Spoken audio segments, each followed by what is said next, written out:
Hey, and welcome to On Your Terms. I'm your host, Vander, Wielen, attorney turned entrepreneur who helps you legally protect your online business. And I'm so excited to bring you this conversation today. I just absolutely love Jen. She's a mindset and success coach. She's incredible, the real deal, somebody who I personally work with and just really thoroughly enjoy. And I thought this conversation was so much fun. We talked about everything from obviously mindset, but we really dove into Jen's formal method called Java method, which stands for journaling, affirmations, visualizations, and action. And she taught us all about how she recommends you go about all the different parts of that, how visualization helps us. We talked about money. We talked about how do you improve your mindset or believe in yourself when maybe you're starting out or you're feeling like you're so far right now from where you want to go, you know?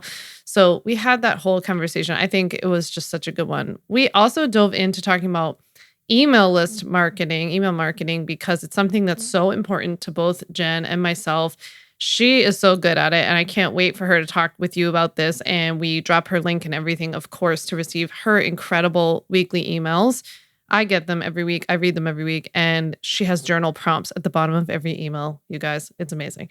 So it's just really good. And if you're on my email list, then you know it's been something I've been talking about a lot, that as there have been these Instagram changes and Facebook ad changes and all these different changes in all these different parts of our industry, it's really important that we kind of buckle down, focus on our foundation of marketing our business, getting back to things like email and SEO and like a podcast or YouTube channel. All that kind of stuff is so important right now. And it's just always important, but I think it's going to be even more important right now as things in our industry are shifting. On that note, actually, I have just started a brand new email newsletter sign up so that you can just easily pop in your name and email. We'll drop the link below and you won't have to go through any sort of marketing funnel. I just want you to be able to get my emails because I absolutely love writing to my email list. I drop exclusive content for them. They're at least 1 to 2 times a week. I've been really excited about the amount of engagement and community that's been there lately. And I give all my best legal tips, marketing tips. I talk about behind the scenes of the business. Just this past week, I wrote to everybody about my marketing strategy. I just laid it all out there and was like, look, the industry is changing. This is what I'm seeing. This is why I'm seeing it. And here's exactly what I'm going to do. I gave everybody my playbook. You only get that if you're on my email list. So make sure you pop your name down below. I would love to see you there. And with that, let's get into this episode with Jen. So Jennifer Diaz is a certified mindset and success coach for ambitious women entrepreneurs. She combines her training in positive psychology and neuroplasticity to help high-performing women optimize their potential and increase their overall fulfillment in life. Her mission is to help women wake up to the unconscious beliefs holding them back so they can move forward and have a greater impact on the world around them. I absolutely love Jen, and I know you will too. So enjoy our conversation and make sure you reach out to me. DM me on Instagram at Sam Vander Wielen and let me know and Jen know what you thought about this episode. Hey, Jen, welcome to the show. Hi, Sam. Thanks. I'm excited to be here. I'm so excited that you're here. It's such a treat for me to get to ask you questions. You're just brilliant. And you know that I love you. And I'm just very excited to share all of your knowledge with all of the people today. Oh gosh, that's very kind. Well, you deserve it, as you know. Will you share with everybody? I shared your formal bio with everyone, but can you share a little bit with everybody about what you do and how you work with people? Yeah. So I work with high-performing women entrepreneurs, and really the gist of it is helping them get an understanding of what's going on for them on the unconscious level. So I like to kind of explain it it's like turning the lights on in a dark room and figuring out, what's your programming that you developed when you were young, that you're still operating out of. How is it working for you? How is it frustrating you, keeping you stuck?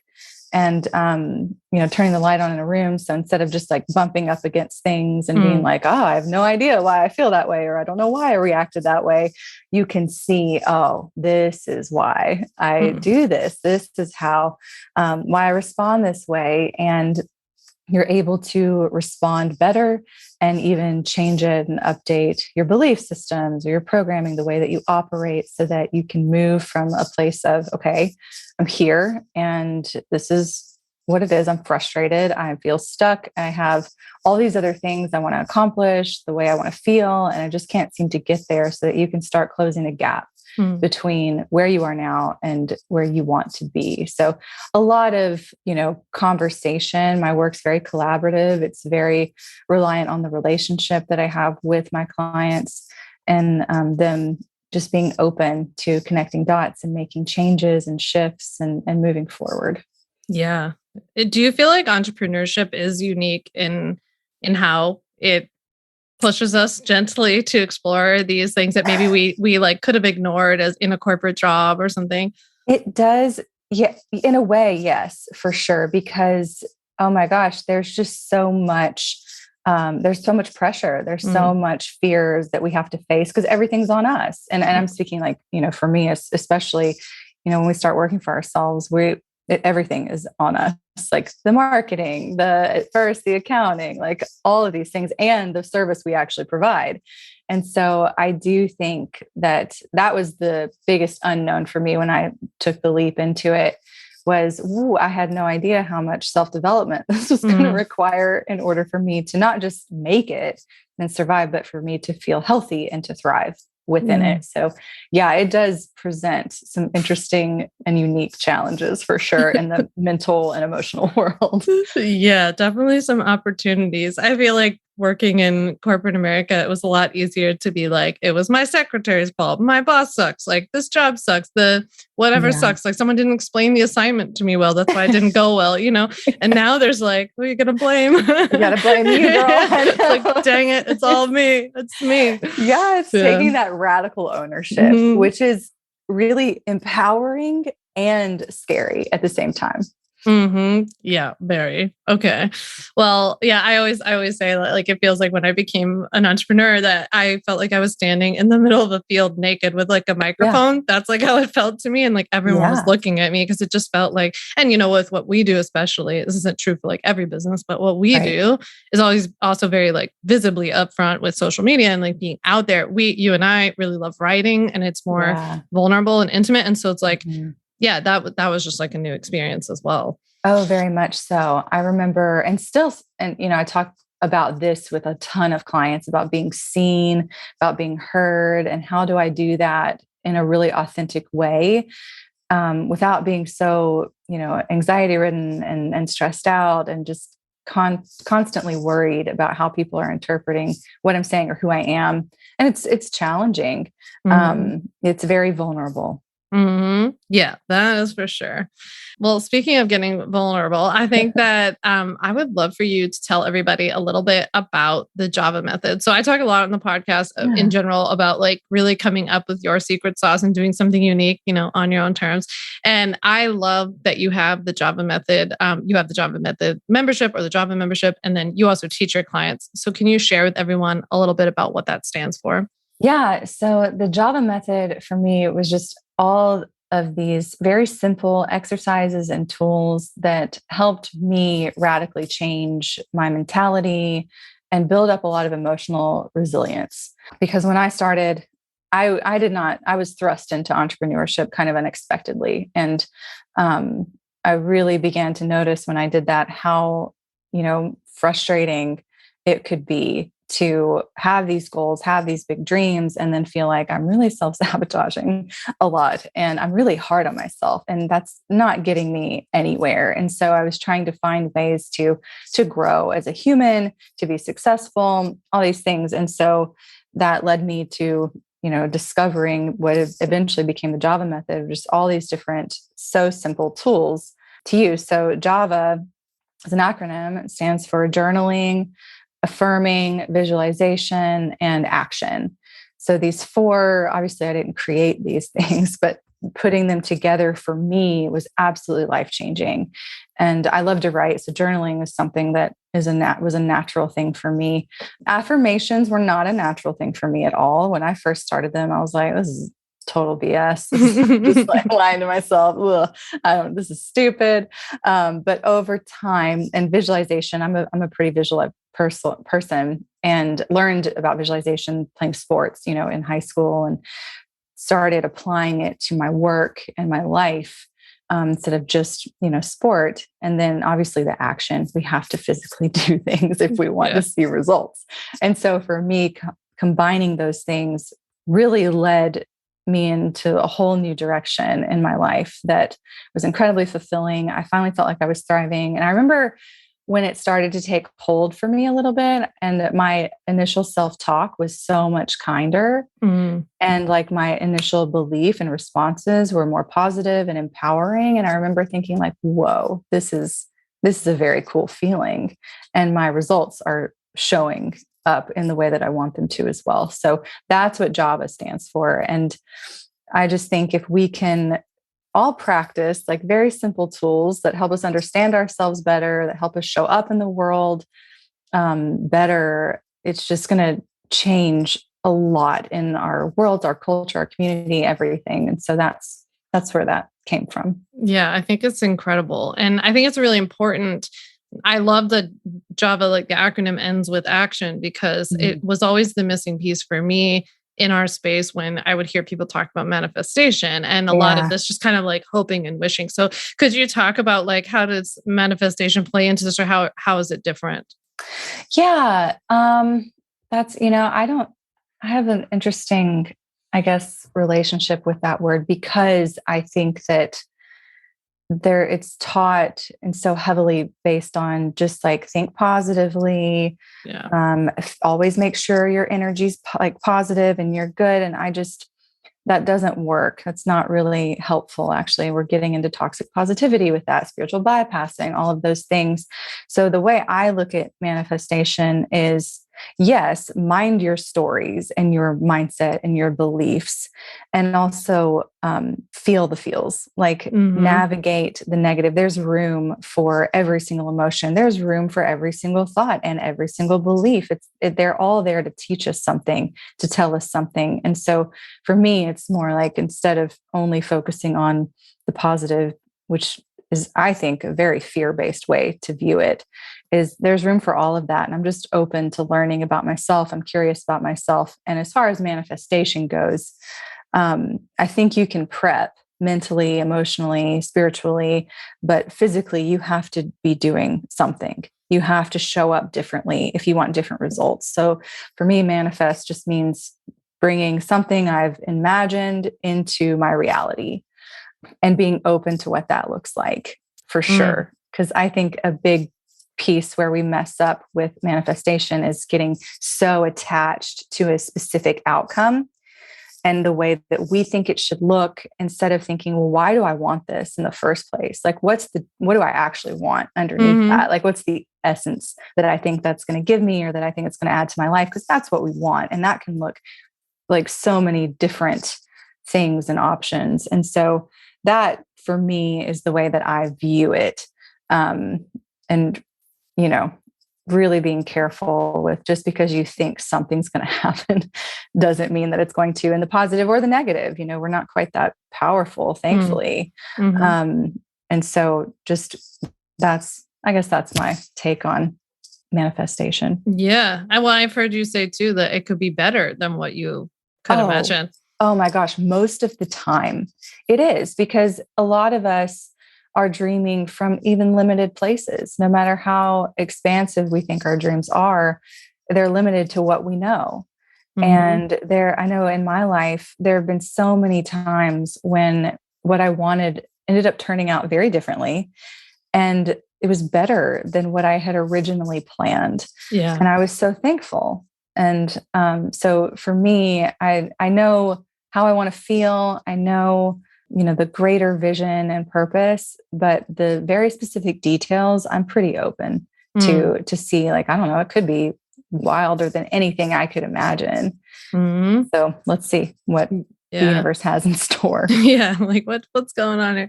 Yeah, and what I really love about your method too is that it goes so much deeper than like what I always associated with the manifestation space, other than some issues with privilege that I have. But Yeah, there's that whole thing. for sure. But also that it always seemed to focus on material things like manifesting like a house, a car, a bag of cash, whatever. Uh, And what I love about your stuff is that it goes so much deeper. And maybe the Bentley comes from that. Who knows? I don't know. sure. Maybe you visualize all day and all you see is a Bentley. Go for Yeah, it. But about it. right. But maybe also we get deeper with like what you truly want, like what your soul craves. It's like what I feel like I'm going through so much now and talk to you so much about now. Yeah. And yeah, I'd just be curious if you could talk about that like difference.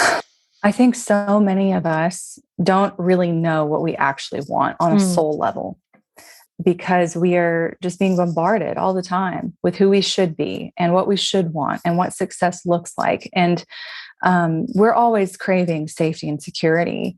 And that means belonging in certain ways and a lot of materialistic things. And don't get me wrong, I love nice things. Yeah, me too. I do. Right there with you. Yeah, absolutely. Like I don't have any issue with that. However, we do want to understand, why do I want this? Is it because I genuinely love the craftsmanship of it, or I feel like it really allows me to express who I am and it feels very like I just really enjoy it? That's beautiful. Or is it, I want people to see this because I want them to know that I'm successful and that I'm this? And is it coming from an egoic outside, how am I being projected to the world versus in genuinely, this brings me a lot of joy.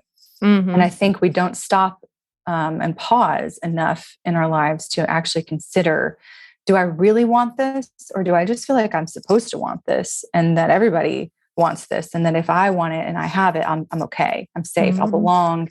I'll appear successful. I'll really receive love from others and belonging from others, which is what we all deeply crave on a very unconscious level. And so I definitely, I don't care, about how much money. I mean, I want my clients to do well and I want to do well, but that's really the least important part. It's really, who are you on a soul level and what do you authentically desire and crave in your life?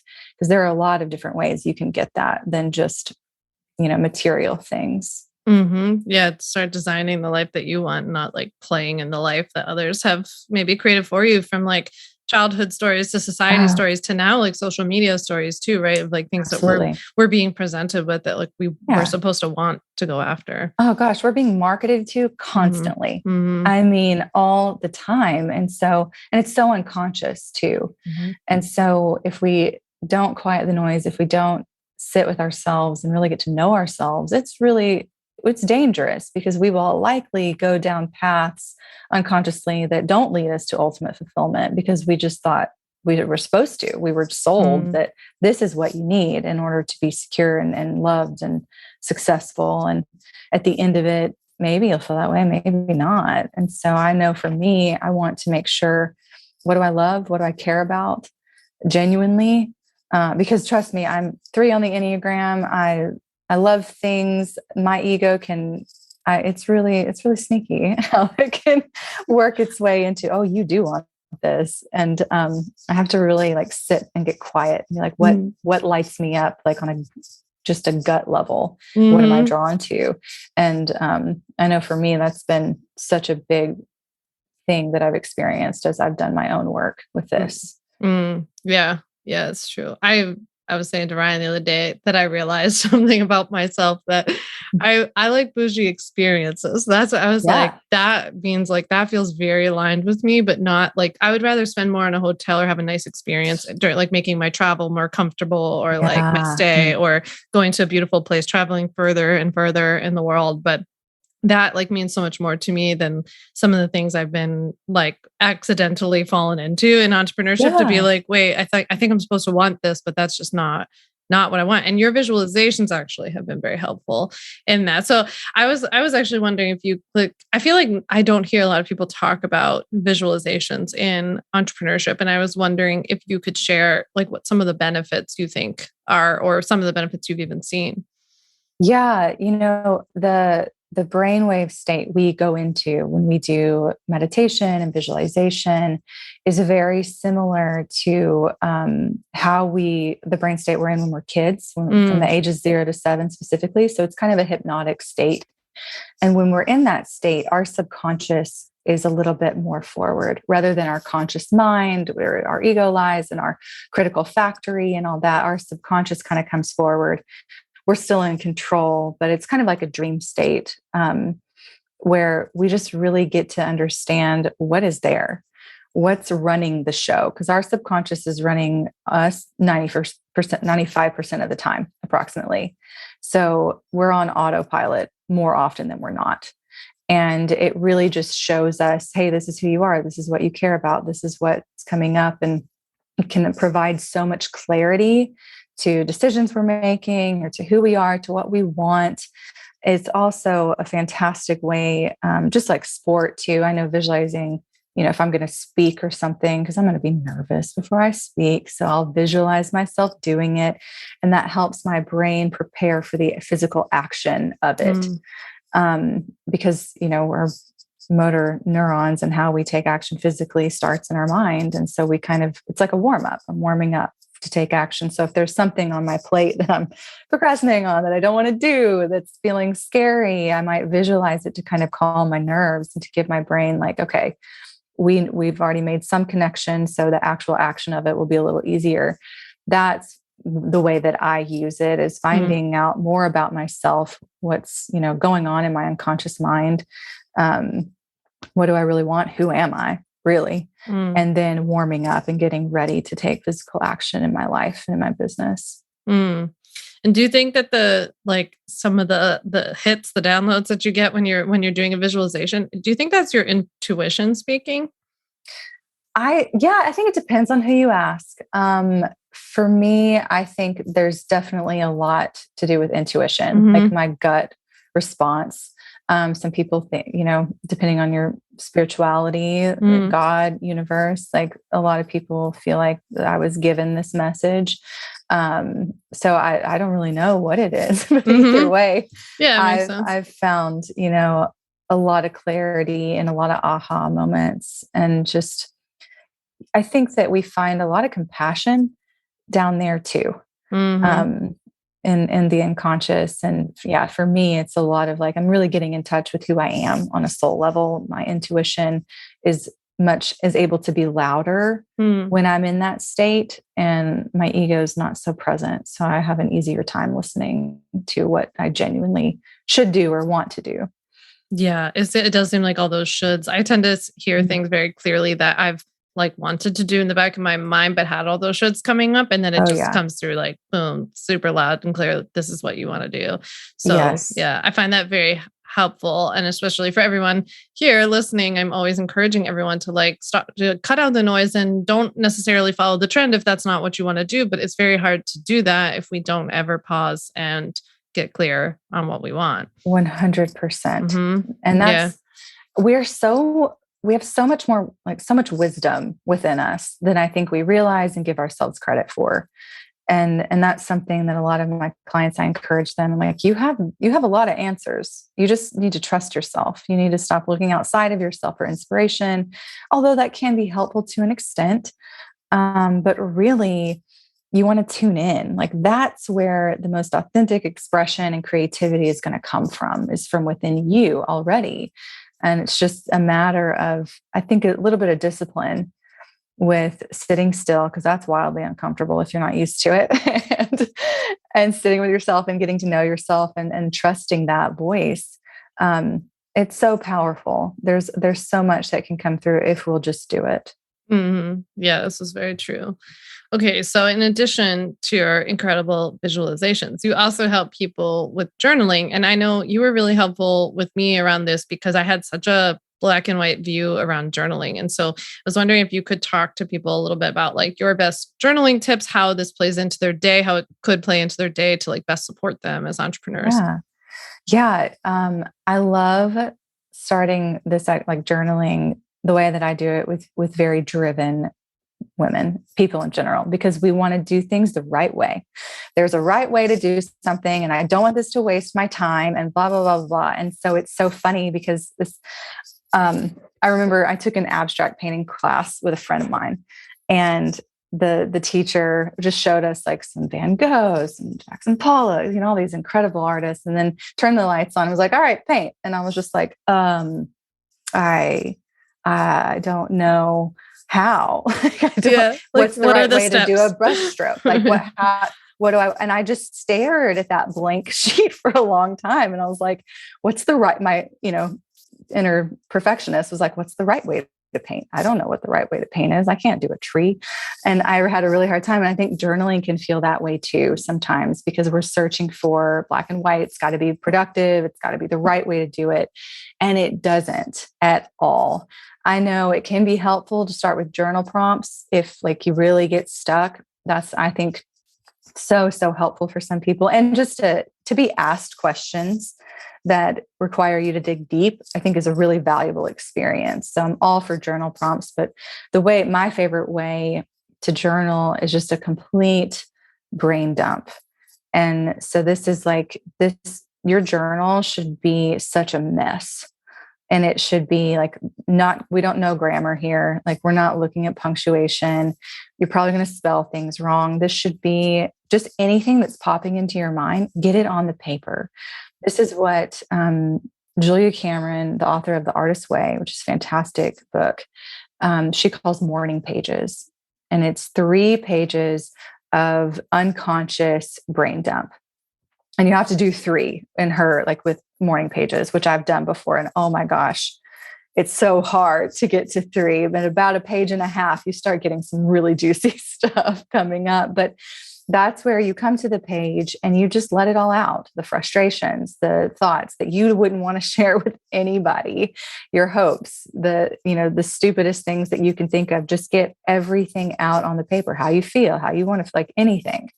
And that can feel like such a release, like you're taking such a load off. And it can also provide a lot of clarity with what you want, what's frustrating you and keeping you stuck, and what you might need to shift in your life. And so that's the way that I, most of the time, unless I'm working on something very specifically, that's how I tend to journal. It's just an unconscious brain dump of like, let's just get it all out here. And sometimes it starts out with, I absolutely do not want to do this today. I feel like this is absolutely stupid. I have nothing to say. And you just keep going, and eventually some things come out and you're like, oh, interesting. Yeah, I think that is so helpful. I think like giving people the freedom that this doesn't have to be so perfect or whatever, that was really helpful to me. And I remember you saying like, if anybody went back and read my journals, they wouldn't even know what I was saying half the time because it's just messy. And that is super, super helpful. I realized too that I also used to journal like a 7-year-old, and it would be like, today I went to the mall. The mall was fun. And then I went out to eat with Jen. We had a great lunch. And it was like, like a diary. And like that always just felt so, I was like, this isn't helpful. Like what? I'm just like saying that I took Hudson for a walk for the umpteenth time today. Like, this is not fun. Yeah. I know. I'm like, gosh, I think a friend of mine, she journals like this too. And I'm like, if anything happens to me, I need you to burn these, not read them, burn them. Like it's nothing. No one's going to publish these later and be like, look at this girl's life. Right? It's not like that at all. That's really and it doesn't need to be. I think that for me and anybody else who's driven, also tends to be maybe a perfectionist, this is a really good time to practice being messy. That's true. Just showing up. I think that in and of itself can be really freeing for a lot of people. For me, it was for sure. Yeah. And also for like, I feel like so many people who people write to me all the time and ask about email list stuff. Like, what do I write to them? Or I'm nervous about this. And I guess like you're saying, that could be another way to we just overthink this stuff way too much. It's usually the ones that I feel like are more on my heart, just need to share, like the ones I sent this week, for example. Those are the ones that are the best received. Like people don't want the polish, like today I went to the mall emails. No. Yeah. Well, we see that all the time. And I think people are craving connection with real humans. And I had someone say that to me once, because, being vulnerable is not my favorite thing. but that's what other people are drawn to. That's what makes them care about us. And, vice versa, is their vulnerabilities, their humanness. Because we all have it. We just are so good at putting on these personas of got it all together, and none of us do. And so I think to really connect, that's what people enjoy seeing. That's what I enjoy seeing for sure. Yeah. Yeah. I'm laughing because somebody the other day wrote to us and said, I don't like it when Sam talks about any successes. I just want to hear about what hasn't gone well for her. It's like, first of all, how much time do you have? But second of all, it was just like so funny. It was just like, so wait, we all have to like stay in the bad and the depressed. Like we can't ever talk about anything good. It was just funny. Well, that it's such a fascinating thing. And I have this conversation a lot with my clients, is that it is just as vulnerable, if not more, to share your wins as it is to share the struggles. And because what our wins do is they are going to trigger certain people. Like that's just, there's no way around it. And it's really hard. It will be incredibly inspiring and expansive for some and really triggering for others. And that's not our responsibility to try to protect or prevent. We can't prevent that. And so it's, yes, like I'm here for all of it. I want to see, what's hard. I want to see what's going well. Like what, how are you absolutely killing it? Amazing. Cause that gives, someone who has enough belief in themselves and what they want. When I see someone succeeding, I'm like, oh, I love that for them. I'm going to have that too. Like I'm not worried about it. I'm not triggered by it because I'm so excited for them. And I can't wait till it happens to me. That type of mentality, gosh, that just gets us so much further. But yeah, that's, it's scary to share our wins. It is. Yeah. It is very funny. And there's even a tendency to downplay them because it's like, because the like the bad, quote unquote, tough moments or whatever are more, I don't know, like people definitely identify with that more. And so then it does make us want to play it down sometimes, which is very interesting. Yeah. I learned to downplay my strengths and myself. I remember learning that in middle school, like really, really heavily. Like girls talked down about themselves. If you were confident, you were not liked. I remember getting in high school and playing sports and ended up playing above people who were older than me. And that didn't go well. I was not well liked as a result. And so, and at that age, belonging is so important for us and for our survival. And so, now I look back and I'm like, girls, so what? Like they'll get over it. It doesn't matter. But then it did matter. And so that's been a big thing I've had to overcome and learn that, hey, it's okay to be confident in things. It doesn't mean you're not humble. It doesn't mean you're arrogant. It just means, you've got a level of competency and confidence in yourself and your ability to handle things. And you give other people permission to be that way too. And so that's something that, gosh, I would just love to see women not struggle with. And so I know for me, when I see friends downplay, I mean, be like, absolutely not. That will not happen in my presence. You will say good things about yourself. You will play it up. Celebrate you. Like there is not room for you to downplay because I want you shining as brightly as you possibly can.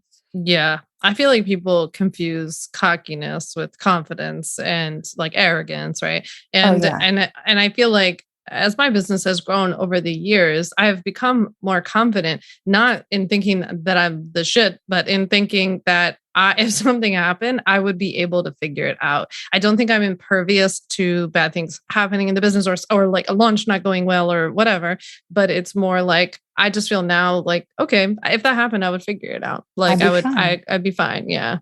Yeah. Well, people who are not allowed to be confident will view confidence as arrogance. And that's something, we talk a little bit about in the work that I do, to touch a little on shadow work and looking at, what traits are you not allowed to be in order to be loved and accepted. And for me, confidence is one of them. Like if I'm confident, then I'm not going to be loved. People won't like me. And anytime I would see another woman express confidence, I wouldn't say anything, but internally I'd be like, God, who does she think she is? And then finally I realized like, oh my gosh, what, who do I think I'm not? Like, that's the problem. She's confident in that. Why am I not allowed to be that?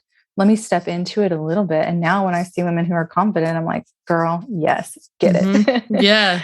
And yeah, and I love it. But that's something I'd encourage anybody who feels, not great when you see someone who is confident, who is winning, to ask, to slow down and ask yourself, wait a minute, what about this is really hitting on? Like for me, like, what am I not allowed to be? What do I not believe about myself that I maybe want to?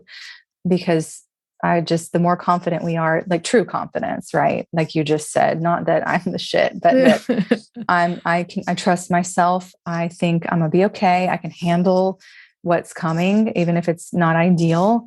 That sense of groundedness and confidence is so vital to success and just really enjoying life in general. Yeah. And I think like an area I'd love for you to talk about this around, because this comes up a lot, not only with our audience in a much nicer way, but I see it a lot on my end with like Facebook ads and stuff. People are very triggered by you selling something, like asking for money in exchange for a product or service. And it's always so fascinating from my perspective. And we talk about this as a team all the time, that like, my people are all business owners. They all want to start their own business. And yet you're offended that I'm charging money for a product. So how do you plan to run a business? Right. And so what is coming up for people when they're seeing that? Because I think there's a very common, like my people are much nicer. And so they'll always write to me and they'll say like, I'm just feeling really badly. I just want to help people. I don't want to ask for money, or I'm not sure I can charge those rates yet because I haven't worked with another people or something like that. So if you could talk to that, I think that's helpful. I mean, this is all assumption for sure. But I think when you're getting comments like that, these people are actually really showing you what's going on for them and their beliefs about charging and selling. And so if, say, someone is wanting to start a business, but they're terrified, they have so many blocks when it comes to making money, spending money, and they see someone else doing it confidently, it's just highlighting something they're not allowed to do or they're not brave enough to do yet. And so they're not going to like it. They're going to lash out, because what that does is they're projecting things that they are uncomfortable with and trying to like bring you down to separate them, to make them feel, our ego loves to separate us and to elevate us in a way. Right. And so I'm altruistic. I would never sell. Unless you have like a massive trust fund and you don't really need to make money, like you need to sell your services. So I don't know what their situation is, but they're just showing you what's going on underneath the surface for them, and they're unaware of it. So it's a lot of projection, a lot of frustration, and it's hard probably not to take that personally. But again, like for me, I have a lot of empathy for them, because I think, gosh, you must be so frustrated and stuck. And that cannot feel good, because if you feel good, if you feel confident and you're successful, you're not going to be leaving comments like that. Like you don't have time, or that doesn't even pop into your head. And so that's unfortunate for them for sure. Yeah, we always joke as a team that like Amy Porterfield's not leaving these comments. Like, there's a reason why you don't see. I hope not. I hope Amy's too busy for that. Yeah, Amy's got stuff on her plate, yeah. And hopefully she's like not even on Instagram. But it's just like that always centers me in this of like, if for anybody who gets comments about those things, like you talked a lot about like people who are in the arena with you, like you're not even like fighting the fight with me, so your opinion to me is not that worthy. Huge sign that they're not doing what they need to be doing. Absolutely. And that comment makes them feel a little bit of relief for a moment. And what about like our listeners who are maybe earlier on in entrepreneurship, like haven't hit the marks or revenue that they would like to, and they're thinking like, is this thing going to work? Is this going to take off? Do I even matter? Like, I feel like a lot of people start to go down the path of what I hear. They start to feel and create a story around how like the field is already too crowded. Like there's too many people already doing this. first I'd be like, what does that really mean? Like, Mm-hmm. what in reality, is there room? What do you even mean by that? Like, of course there's room. There's absolutely room, but why are you asking that question? Like, is there room for you in your own mind? And do you matter? Absolutely. I mean, yes, I can tell you that all day, but ultimately what I would ask is, where do you feel like you don't? And where did that come from? And why is that a thing? The other thing too, the reality of it is oftentimes it really takes us longer than we want it to hit certain milestones and to achieve the level of success. So sometimes our minds and our vision is just so much further than our reality. And I don't know, marketing these days is wild.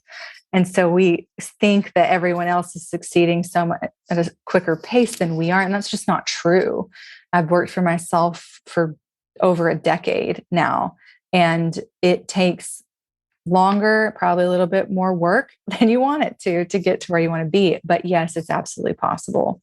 It's just a matter of choosing to believe there's room for you, that your voice does matter. I mean, does anyone's voice matter? Like, like yes and no at the same time. You get to decide, does it matter enough to you? Like for me, there's probably not a lot of people that actually care that I write, that I show up. But what matters to me is that I hold myself to that because I care.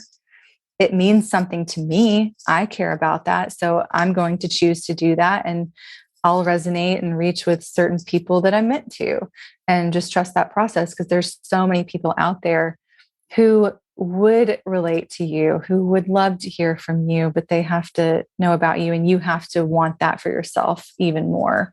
So if you're new and you're starting to add, or maybe not new, because that to me is like you've been trying, you're showing up and putting in effort, is head down, focus on, what you really want to do and why, and take that seriously and show up for yourself first. And then just trust that it's going to come when it's meant to. But really, the only thing that separates people who are incredibly successful from those who don't make it is just that perseverance and continuing to show up, even when it's hard, even when you fail, even when you get knocked down. You just get back up and you keep going. Mm-hmm. Yeah. But I see a lot of people get bogged down in those earlier years with like the intake of so much information, and both between like buying tons of courses and like products and stuff. And then there's the other part of like mindset, and I'm supposed to be working on this mindset, and they feel like they're so far from where, like maybe what they would visualize, that it feels crushing to like, how am I going to get from where I am now to where I want to go? So I think it'd be helpful if you shared a little bit about like what you do recommend focusing on for those people that just feel like it's not quite taking off, or they feel like it's not working yet. Yeah. I think first off, it is really helpful to have an overarching vision, like the bigger vision that we have for our life, our business, revenue, all that. It's helpful to have that. When it comes to what we focus on, that is not it. Because if it is too different from your current reality, it will be wildly demotivating for your unconscious mind. It's too far away. It's too much work. We can't really resolve the difference. So for me, it's like, let's have the vision that we look at, we revisit occasionally. Like we know that's underlying, like that's the purpose of why I'm doing what I'm doing. But when it comes to what you're focusing on, is what is a goal in the next 3 months that feels slightly out of reach. Not, you want to feel like you're being stretched a little bit, but it's not so far away from reality that you aren't motivated to do it. So that's where we look at like very tangible things, how I can control my actions, my mentality, the stories I'm telling myself, how I'm showing up. I can't control the outcomes, no matter how hard I try. So that's not something I recommend focusing on. For me, it's like, okay, in 3 months, if you want to increase your revenue, what would be just slightly out of reach, you think? And then what action steps do you need to take in order to potentially increase it? Maybe I need to get consistent in certain ways in email marketing. I need to get consistent on the way I'm showing up on social, and I'm not really selling that boldly. So I'm going to try that out. So I'm going to, make a commitment to myself to push my favorite product, service at least twice a week on these days. And I'm going to show up fully, and I'm going to talk about it. And I'm going to really so you're really focusing on your skills, the actions you're taking, and then kind of releasing all right, you might surprise yourself. It might be better, might be close to it, not quite, might be right at it. It's hard to know, but we have to stop focusing so much on an outcome, thinking when I get that outcome, I'll feel successful. I'll be this version of myself, because the reality is you have to become that version by the actions you take in order to get those outcomes. And so focus on what you can control, what you can do right now, and increasing your skills, getting better at how you show up, getting better at how you serve your people and your products, all of that. And the outcomes will eventually take care of themselves. Mm-hmm. Yeah, I like that. I tend to when the vision in the future tends to become, it feels like too big, too far away. It feels overwhelming. I start to think about the distance instead of between where I am now and where I want to go. I start thinking of the distance between where I am now and where I was, because I'm like, whoa, you've really moved. And that makes me feel the motivation, the momentum to keep going. Yes. So there's a book called, I'm looking for it right now, The Rise by Dr. Sarah Lewis. That's phenomenal. And she talks about setting goals just beyond our reach, because in her book, she's speaking on how silver medalists in the Olympics are way more likely to be incredibly motivated to train to win gold the next time. Whereas the bronze, not so much, because they're just like, whew, I got on a podium, I got a medal, thank goodness. But the silver, they're like, oh, almost there. So they're motivated. So when you're looking at goals, you want to get something that's just beyond your reach, that stretches you enough that you're not bored, but isn't so far away that you're just not motivated, because it's like, there's no way I can get there. That's also how we find that flow state, right? Is that the challenge is the right amount and so are our skills. Like, we feel perfectly challenged. It's not too easy. It's not too hard. We're really in that beautiful space of everything is just the right balance that it needs to be. Yeah, I like that. My incredible operations manager, Lindsay, if she's listening, she always gives me this list every day of things I need to knock out. And she tries to give me easy wins, medium wins, and then big wins. And so she'll always be like, knock these things out first, because you're going to feel so great. And it does. It gives you that little movement you need. Mm-hmm. It does. Absolutely. Yeah. And I think about this, I'm a really good dreamer, really good at having very specific visions. And it's almost like I'm looking at the top of 5 staircases. And it's like, how am I going to get up there? Because I'm not looking at, what can I do to get to just the next 2 steps? Because often with action, what brings clarity and opportunity that we couldn't have seen beforehand. And so I think anybody who's new at this with big dreams, big goals, hold the vision, write it down, keep it somewhere. But when it comes to what you focus on consistently, let it be the daily actions and how you can show up for yourself. Yeah, super helpful. And I'm glad you brought up that book. By the way, we will make sure that we link to it. But I was actually going to ask you anyway, if there were some top recommendations you had for books that we should read, and maybe who they're for, why you'd recommend them. Yeah, so many. I'm looking over here because all my books are over here. I really, for mindset, I really enjoyed How to Do the Work by Dr. Nicole LaPera. And a similar one would be The Source by Dr. Tara Swart. I like those because they talk about kind of the why behind the what. I like learning about the way our minds work and different ways to optimize. And so those are really, really great for that. Another one that I enjoyed is called Fearless by Dr. Pippa Grange. She is a really phenomenal psychologist that works with, or used to work with, elite athletes, and talking about how to move through fear, where it comes from, how to navigate it. And so those 3 would be fantastic. business wise, well, I tell you what, another one that I really like that I recommend a lot to women entrepreneurs is called Women in Desire, um, Beyond Wanting to Be Wanted by Dr. Polly Young Eisendrath.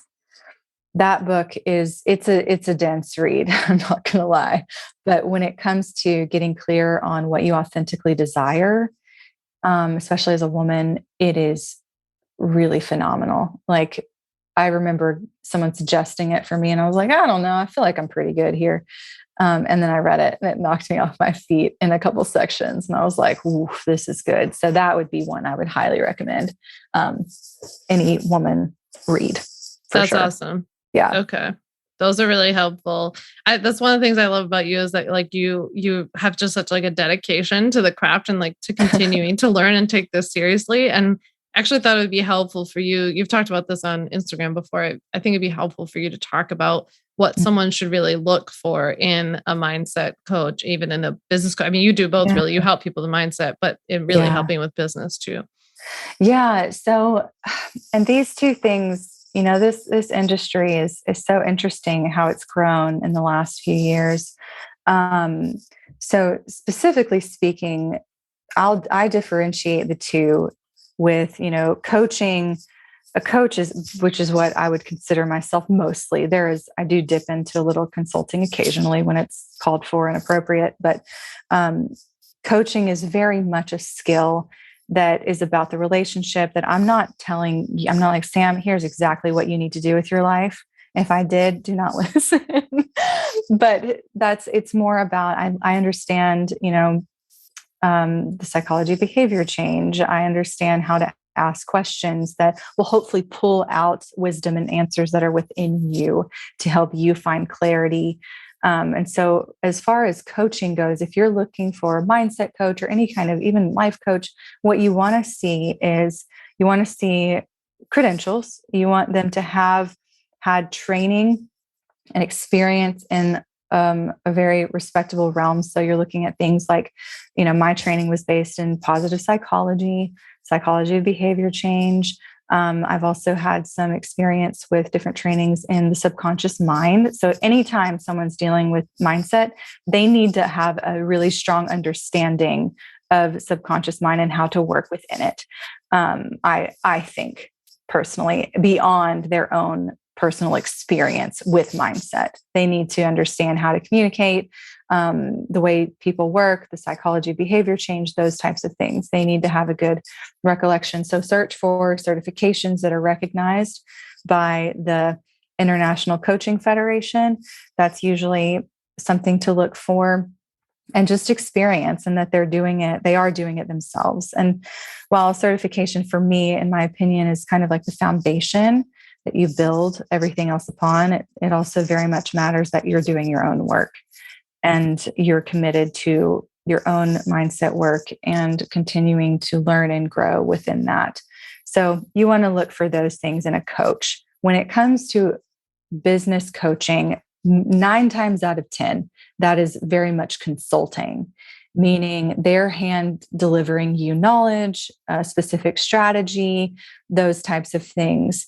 So I say, if you're looking for a coach, you need to be very clear on what you want to learn. Is there a strategy that you don't have the knowledge of? Is there something that you genuinely need and can't figure out on your own?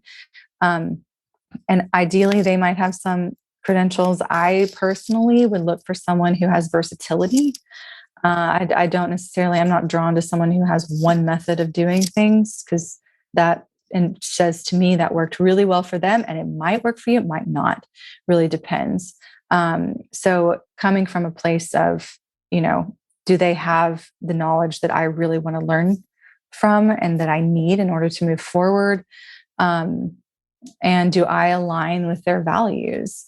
Like, what do they talk about? Because, so many people, it's hard to know, because people are really good at marketing, but, ultimately do your due diligence, research, hop on a call with them, and trust your gut. Like, beyond anything else, you're going to have a gut reaction, like your initial, this is right.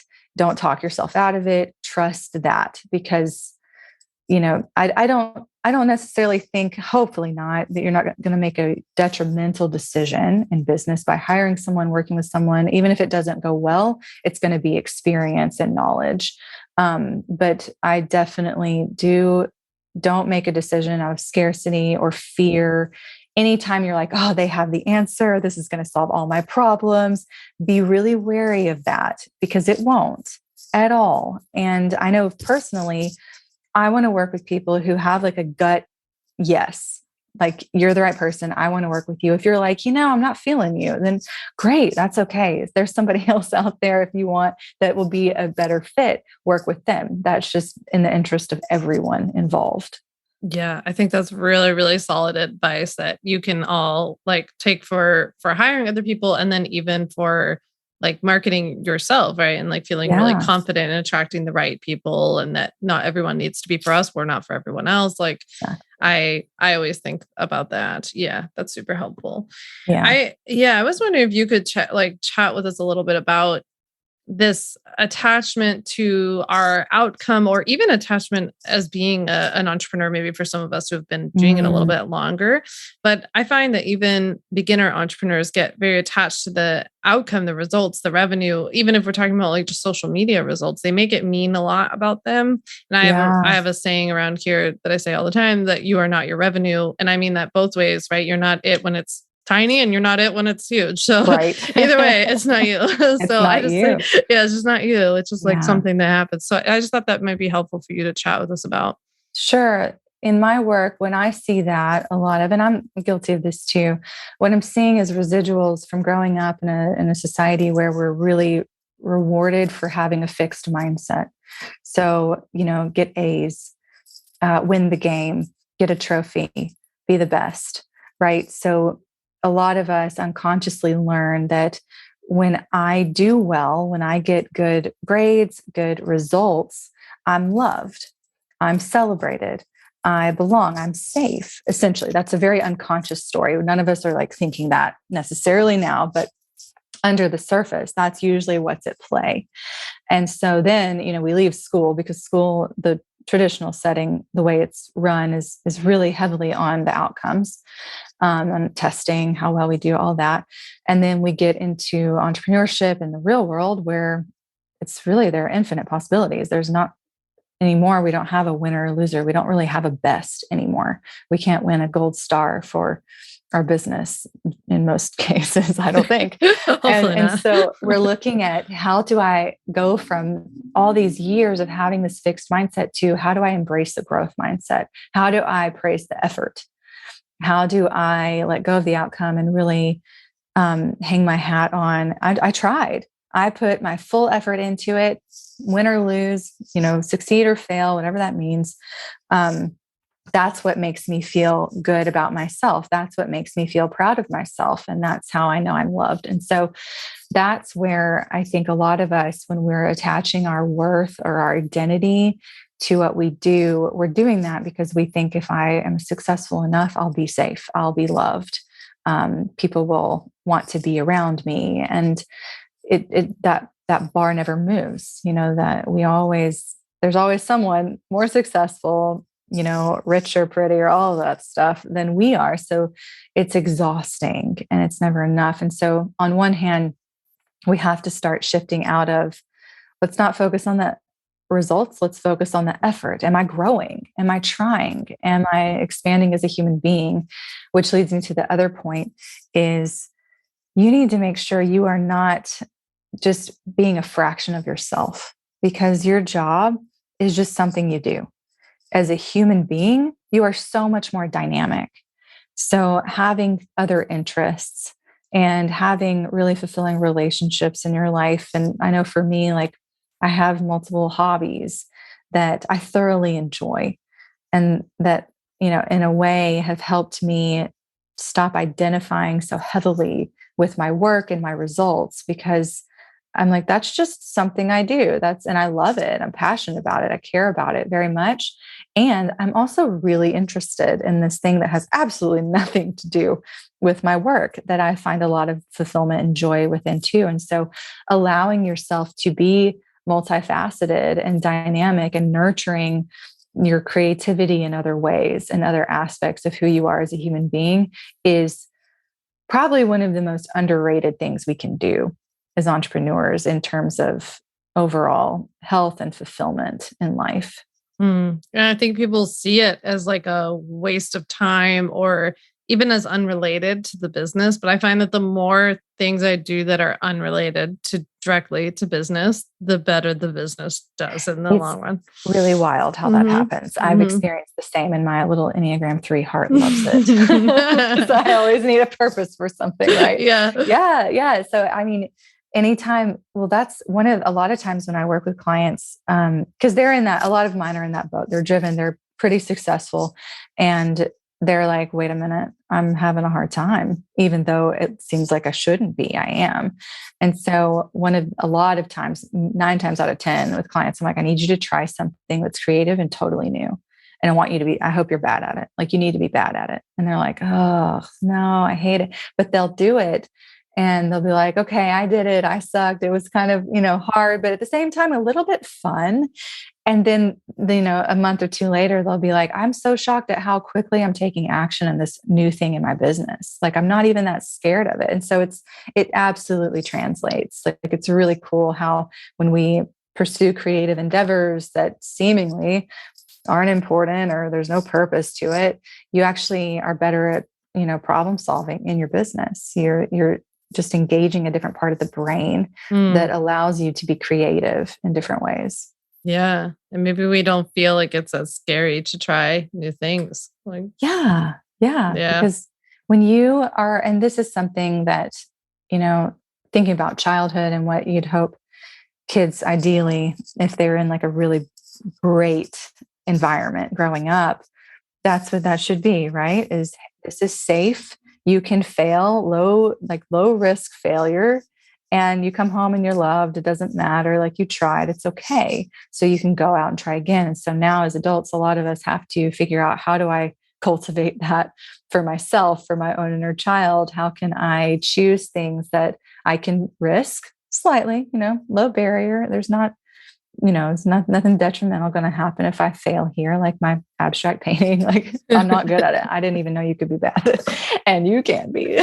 You were really good at being bad at it, so we can look at it that way. Oh, yeah, that's what I'll try to tell myself that, right? Yeah, but I failed. No, it's fine. Like, my ego doesn't like it, that's for sure. But at the end of the day, no one's hurt. No one cares if I'm good or bad at it. So finding things that you can try and not be good at and fail at, it allows you to feel a little bit braver when the risks are higher. And it does matter a little bit more. Yeah, this is true. I have a feeling a lot of us listening are the type that hate doing things that we're not. Like, I like going into things I know I'm good at already. Yeah. Hands down. 100%. That's always very comfortable for me. Also, I would like the one listener who had the idyllic childhood to contact me. And also, I would like to speak to your parents, because I've really got screwed on this one and I want to talk to you. Oh, yeah, I know. A lot. Not many people have had that. Or not to the fullest extent, at least. Yeah, so, right. Like, who is this person? We need to talk to you. We need to study you in a bubble somewhere. And your parents, obviously. Yeah, we need to protect you almost, Yeah. So, yeah, seriously, they're like a national treasure. Seriously, yeah.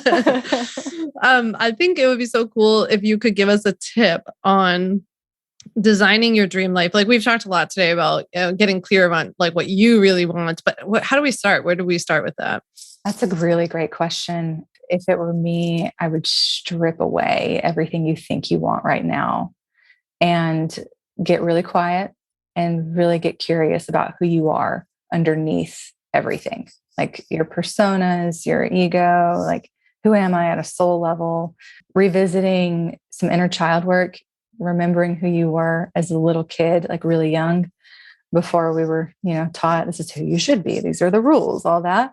That's really helpful. Just to kind of bring back some of that natural, little spirit and things that we enjoyed.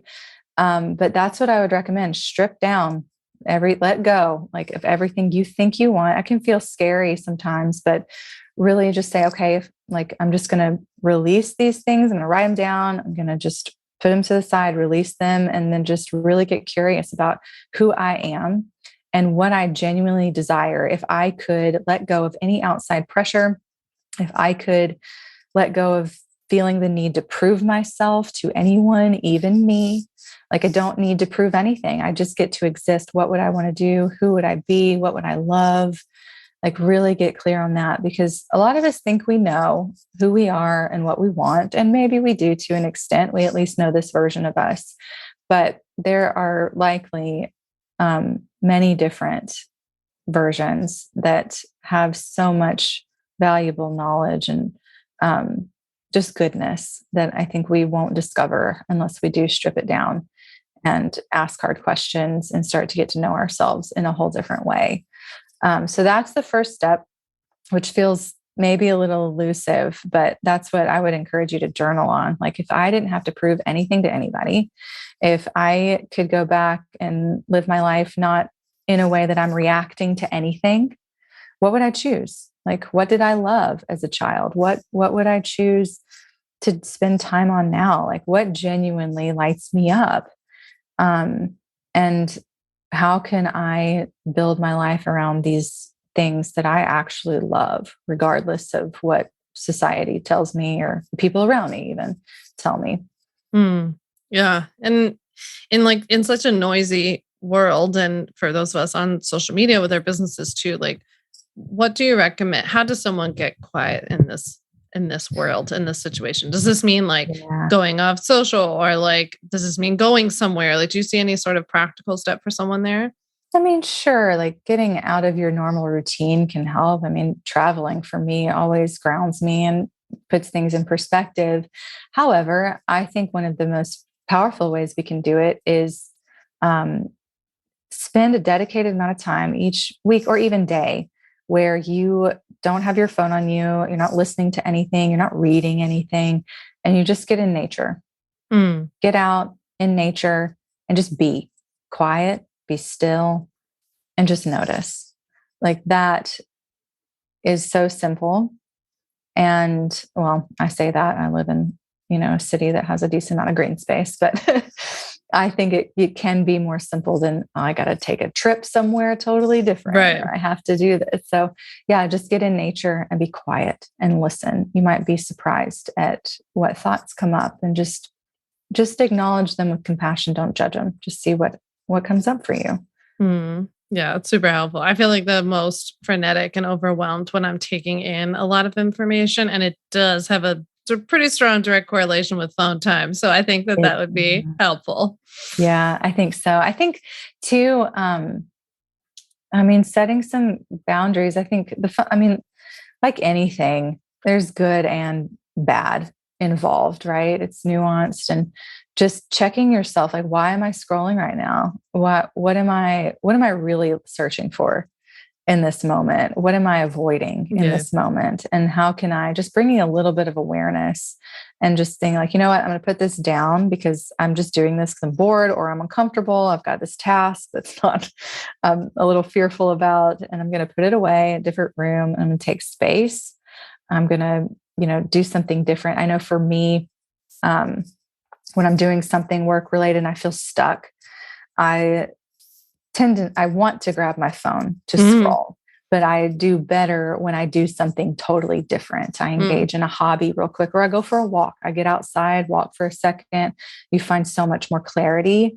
Then you come back and you're like, oh, I've got all these ideas and epiphanies, and this is moving a lot more smoothly than I thought. So getting out in nature and moving your body, I think, is a really powerful way to just reconnect and get quiet and listen to what's going on for you internally, rather than taking in constant information. Yeah, it's information overload. That is for sure. Yeah. Well, one piece of information that I think is very worth it is being on your email list, which I'm going to drop all the links for below, because Jen sends out on Mondays, sends out a beautiful email. And I always think it just like makes me reflect on so many different things, but she also gives you journal prompts. So for those of you who we've like talked about that with today, you can get that.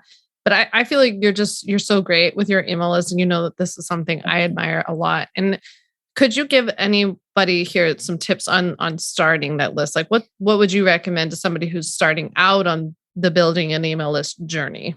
Yeah, I think making it as easy as possible for Get yourself. on it. Yeah, because I've been doing this really consistently every week, haven't missed a week yet, for almost 2 years.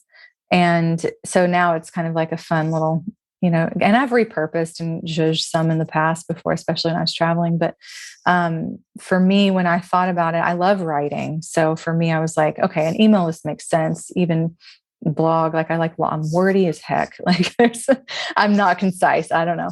So I like writing. So let me write an email. I was really inspired by James Clear and how consistent he is. He was a writer. So I was looking, I admire, how he's grown, what he's done, and he's getting to do what he loves.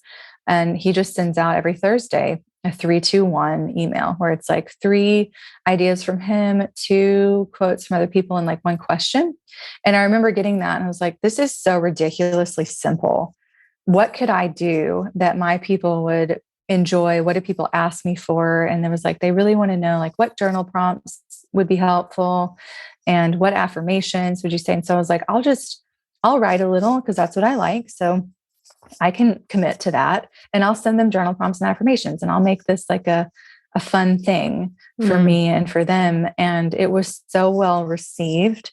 And it is still to this day one of my favorite things to do and ways to connect with people, even though I feel like a dinosaur a little bit with email. But it's just, I don't know, it feels really intimate and I just love it. And so that's the one area that I feel confident in and very consistent in, and find a lot of joy out of. And so if you can combine those things, like what brings me joy? What do I like genuinely like to do? And what's a way to make this simple for myself and in a way to serve others? That was the way that I approached it and was really helpful. And then from there, it was like, all right, I'm committing to this and I'm using this as a way to build self-trust, to build my consistency, to build my confidence, and looking at it as that's what I do. That's what I commit to. And I write them most of the time, not always, most of the time, the day I send them out. Oh, really? So I do. Yeah. And, I have, in the past, every now and then I'll be ahead of it, but I kind of treat it as like a little bit of a writing exercise for myself. What's coming up for you today? What story do you want to share today? And then I write it. And it's a nice thing. Sometimes I go to a coffee shop and just really enjoy the process of it. So I enjoy it. And that's what helps me. So find something you enjoy and are naturally drawn to and do that. Yeah. And that comes through in your writing, but you also do something that I always encourage people to do, which is that like, even if you have a story or something came up for you, you shift it into a teaching moment for others. And so sometimes people get too stuck in one or the other camps, right? Where they do all storytelling about themselves, but then they don't make the jump to like how this relates to what the person that you're writing to is going through, or they just do all the teaching with none of the kind of vulnerable or storytelling part. So did that come for you like over time? Yeah, I think that I just had to learn. I had to hone that skill of, and it just over time, repetition, doing it. It comes a lot easier now, but sometimes even still I'm writing, I'm like, oh, this is 2 separate emails. These points don't even connect. And so I'll separate, Yeah. And stuff, but that just has grown as I've, done it and practiced it. It's kind of like with anything. If you want to get better at writing, you've got to write. Yeah. If you want to get better at storytelling, you've got to learn how to tell stories, which I read a book called Stories That Stick by Kendra Hall years ago, and is such a good book on storytelling, especially for business. And she's a fantastic storyteller. So it's such an easy read. But reading that, I think, helped me a little bit too, to understand, like, I can share my story, but how can I really let it connect with them? And sometimes it might not. That's the other thing. Sometimes I'll write one and I'm like, not my best work, and my husband, he edits a lot of my stuff and he's like, well, they can't all be home runs, so it's fine. I'm like, yeah.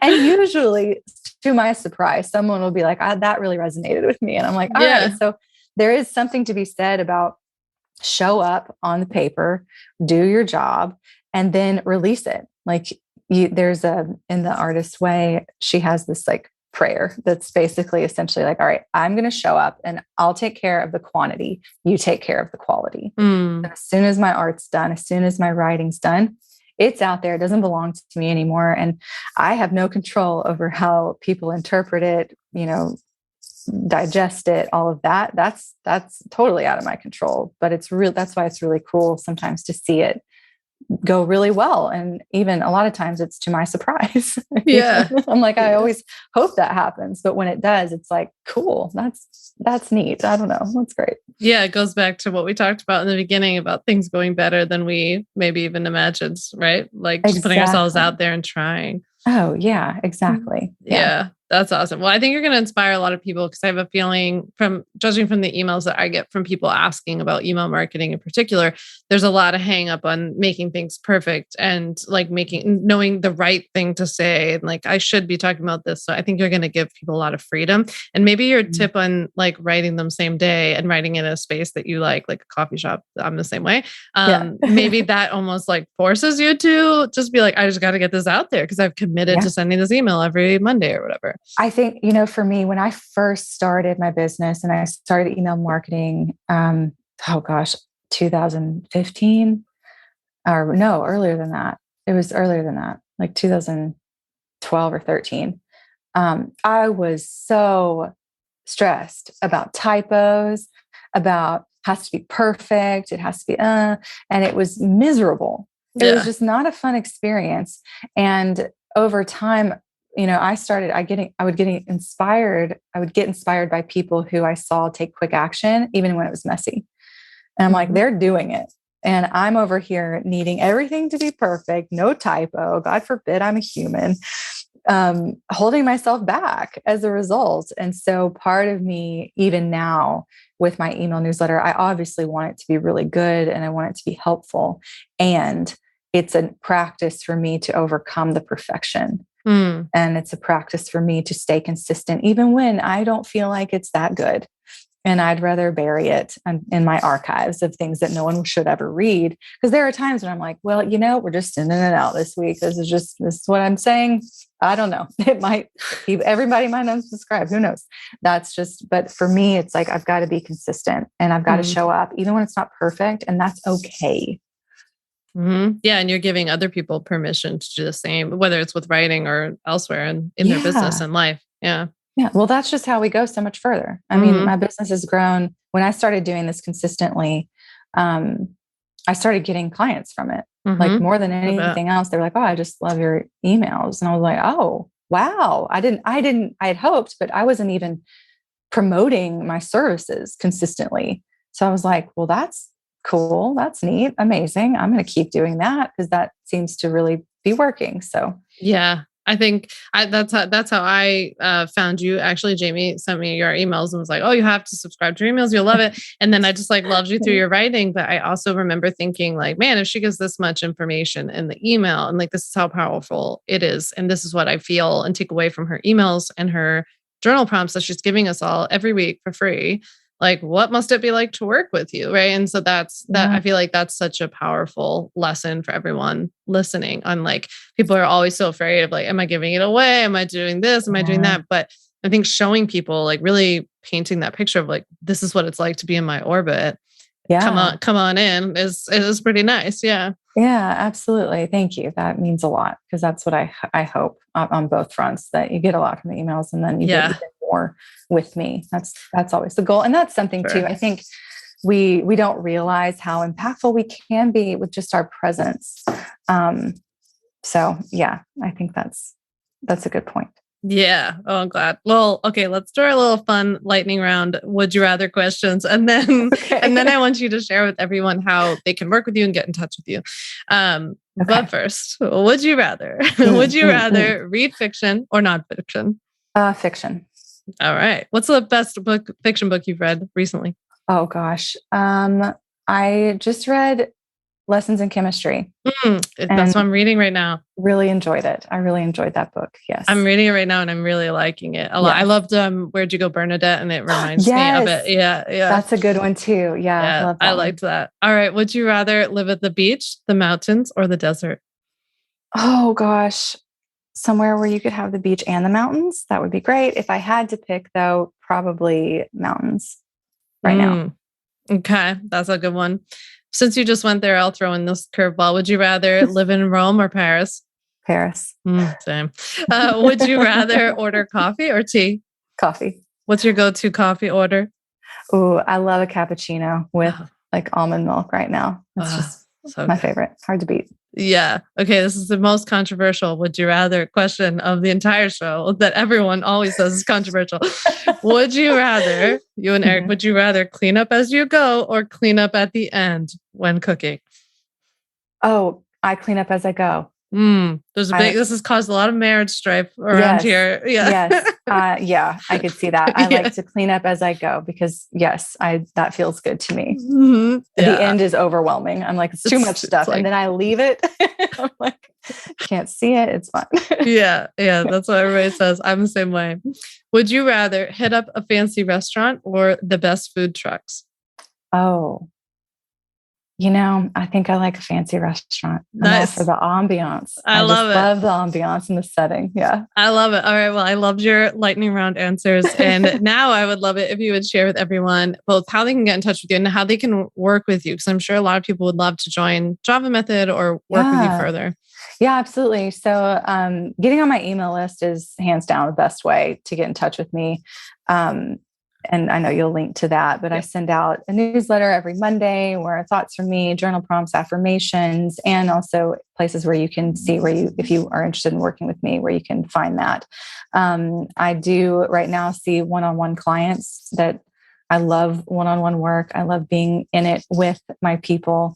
And I've got a few spots open for the rest of the year right now at the moment. And then the Java Method, I have a membership that has been so incredibly fun to run and to see, but called the javamethod.com. So it's if you want to start doing the mindset work and you need tools and strategies on how to do that, I give you everything. So many visualizations. I teach you how to do it, the right structure and pacing to do it in so that it feels very possible and not overwhelming. There's a community group there, and we have a call once a month where you can come on and get live coaching and ask questions and stuff. So that's the javamethod.com. And if you want to work with me one-on-one, jenniferdiaz.com is where you can find more information and apply to set up a call. Perfect. We will link to everything. And for everyone that we were talking about, all these visualizations and the journal prompts and everything, Jen gives you all of that in the Java Method too. And they're so good. Your visualizations are so good. I love them. Thank you.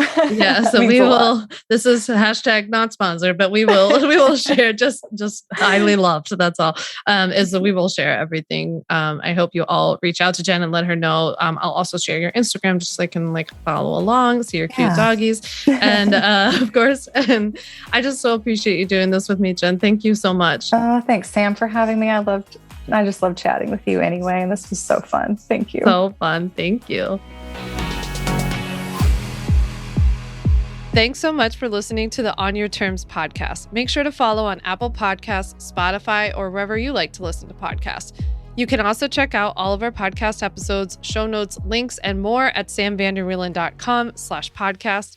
You can learn more about legally protecting your business and take my free legal workshop, 5 Steps to Legally Protect and Grow Your Online Business at samvanderwielen.com. And to stay connected and follow along, follow me on Instagram at samvanderwielen and send me a DM to say hi.